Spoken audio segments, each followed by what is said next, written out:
Bapak-bapak, ibu-ibu, saudara-saudara sekalian, Assalamualaikum warahmatullahi wabarakatuh.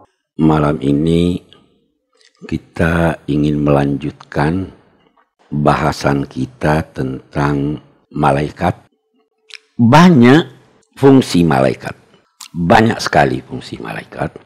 Secara umum, ulama-ulama berdasar keterangan ayat-ayat dan hadis-hadis itu ada menjelaskan beberapa hal dari malaikat. Yang pertama, malaikat itu bisa mengambil bentuk manusia. Jadi malaikat, tapi dia datang dalam bentuk manusia. Dalam hubungan antara Nabi dengan Allah, yang perantaranya adalah malaikat, itu terkadang Nabi yang ditingkatkan dimensinya sehingga sejajar dengan malaikat, bisa jadi juga malaikat yang diturunkan sehingga sejajar dengan manusia. Karena dia baru bisa hubungan kalau sejajar. Kalau sejajar itu dia datang dalam bentuk manusia. Kalau tidak sejajar itu, Nabi berada dalam suatu situasi yang tidak bisa dibayangkan. Itu biasa Nabi menerima wahyu Al-Quran itu kalau berat, kita hanya lihat, kata sahabat-sahabat, kita hanya lihat beliau berkeringat, bercucuran keringatnya di musim dingin, merasa berat ini karena diangkat derajatnya ke tingkat malaikat. Tapi kalau dia yang turun itu enak-enak saja itu. Salah satu, kita lihat yang datang dalam bentuk manusia ini hadis yang berkaitan dengan rukun iman. Sayyidina Umar yang menjelaskan. Datang satu orang berpakaian sangat putih, bersih, rambut rapi, datang langsung memegang kedua lutut Rasul, lalu bertanya, apa itu Islam? Dijawab, al-Islam anta syahada alla ilaha illallah, itu rukun Islam. Begitu ini dia bilang, kamu benar. Loh, kata Sayyidina Umar, kita heran, ini orang bertanya kok dia juga yang membenarkan. Ini orang pakaiannya bersih, tidak ada tanda-tanda sebagai orang yang datang dari luar kota, tapi tidak juga satu orang di antara kita yang mengenal dia. Apa itu iman? Dijelaskanlah ini rukun iman yang keenam. Apa itu ihsan? Dijelaskanlah apa ihsan. Kapan kiamat? Dikatakan yang ditanya tidak lebih tahu dari yang bertanya. Mal mas'ulu anha bi'alama minas sa'il. Setelah itu dia pergi, tiba-tiba menghilang. Nabi berkata, kamu tahu siapa tadi yang datang? Tidak, itu tadi Jibril datang mengajar kamu agama kamu. Jibril datang dalam bentuk manusia, orang bisa lihat. Itu juga nanti Maryam waktu mau melahirkan, ya tahu. Tamassalaha basyaran sawiyya. Berbentuk manusia yang utuh, yang ini. Bukan sosok aslinya yang datang. Karena kalau sosok aslinya yang datang kita tidak bisa lihat. Ya kan? Oke. Jadi dia bisa berbentuk, itu jelas, itu Anda wajib percaya karena ada di Quran. Ya kan? Berbentuk dengan bentuk manusia. Dan malaikat itu bertolak belakang dengan setan. Kalau setan dilukiskan sangat buruk, maka malaikat dilukiskan sangat indah. Itu sebabnya Nabi Yusuf waktu dilihat oleh orang-orang, ma hadza bashar in hadza illa malakun karim. Ini bukan manusia ini terlalu gagah, ini hanya malaikat. Di tempat lain dikatakan zumirratin fastawa wa huwa bil ufuqil a'la. Salah satu arti mirrah itu gagah sekali. Tuh, malaikat. Jadi sekarang ini kalau ada orang gagah Anda lihat, siapa tahu itu malaikat. Oke. Oh iya, di zaman Nabi itu ada sahabat Nabi namanya Dihya al-Kalbi. Itu orang gagah sekali.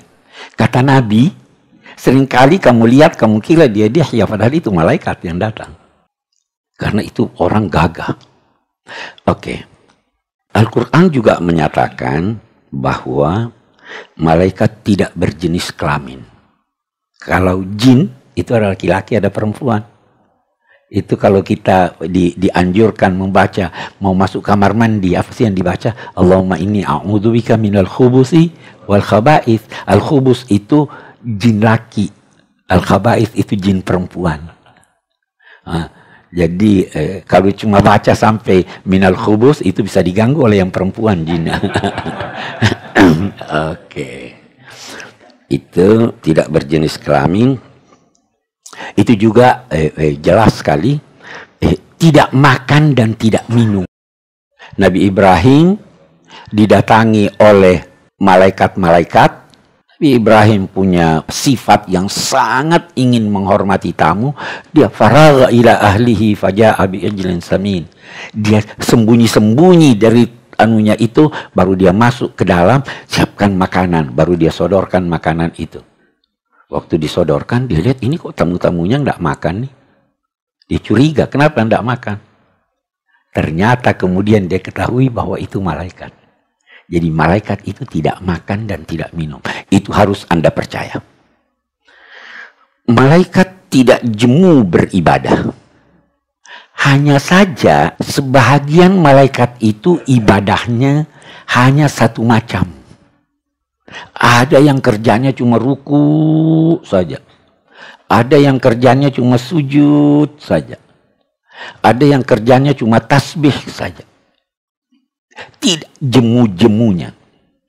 Nah, itu juga dijelaskan di dalam Al-Quran. Nah, ada cabang dari ini yang dikemukakan oleh sementara ulama.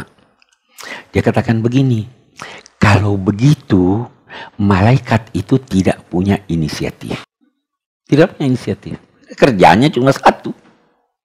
La ya'sawnallaha ma'amarahum wa yaf'aluna ma yu'marun.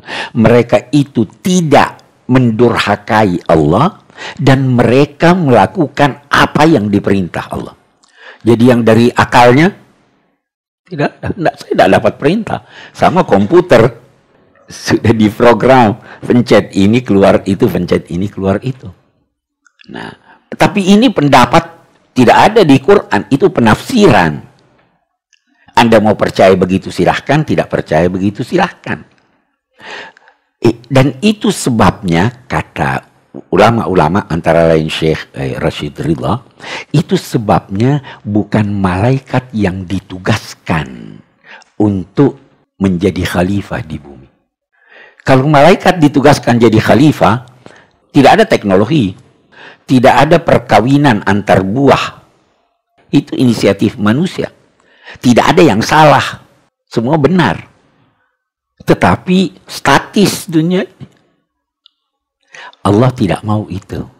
Itu sebabnya nanti di surat Al-Baqarah, ataj'alu fiha man yufsidu fiha wa yasfiku dima wa nahnu nusabbihu bihamdika wa nuqaddisu lak. Apa jawaban Allah? Inni a'lamu ma la ta'lamun. Dia tidak bantah. Dia tidak berkata tidak. Memang ada yang salah, ada yang menumpahkan darah, ada yang bertengkar, ada yang berkelahi. Memang itu. Saya tahu apa yang kamu tidak tahu. Bahwa mereka bertengkar, mereka berkelahi, mereka menumpahkan darah.